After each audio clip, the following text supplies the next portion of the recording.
So coming to the construction part of synchronous generator.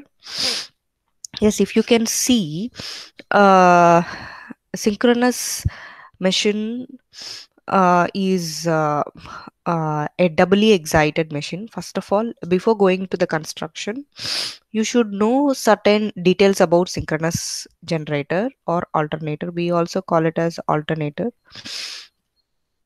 Synchronous machine, whether it is a generator or motor, it is a doubly excited machine. That is, both stator and rotor, okay, requires power. And so uh, before moving to the construction part, you should know it is doubly excited. Okay, so and here it is again the electromagnetic induction principle of Faraday's. So that is how the EMF is induced, or what to say, EMF is induced based on the movement of the flux, rate of change of flux. EMF is induced, and that's all same in induction machine and synchronous machine. So when compared to induction machine, we know that in synchronous machine both stators and rotor needs some excitation for in motor, while in generator you are getting the induced voltage on your armature part, right?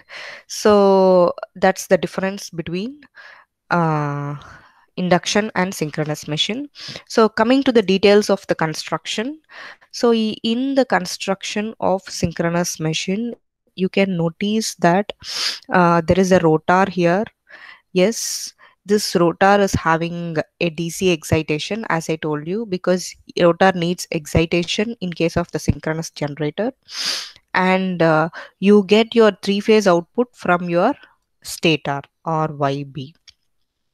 So, have you thought why this excitation is given in the rotor, not in the stator? So, what is the reason, guys? What is the reason? Why? Oh, sorry. Why there is DC excitation in your rotor and not in stator? Can you guess why? The reason is very simple.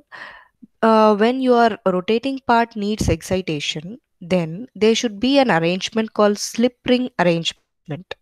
Okay. What it needs a slip ring arrangement for excitation in uh, for DC excitation. DC excitation in rotor needs slip ring arrangement.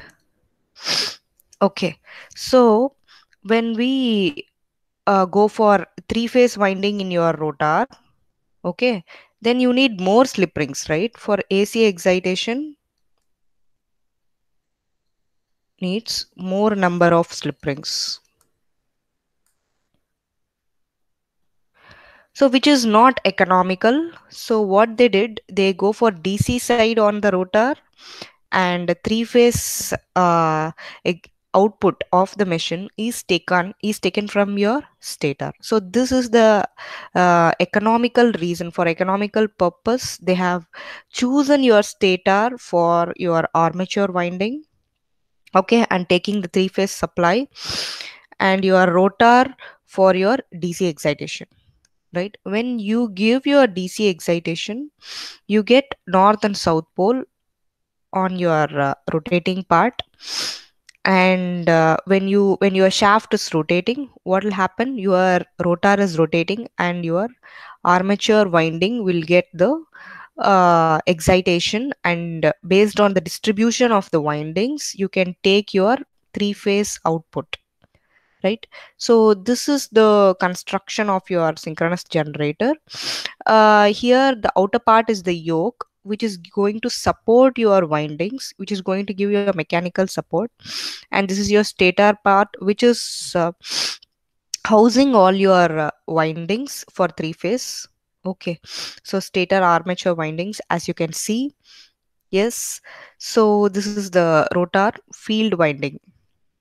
We call it as field winding. Yes, rotor part. So this is all about the construction of synchronous generator.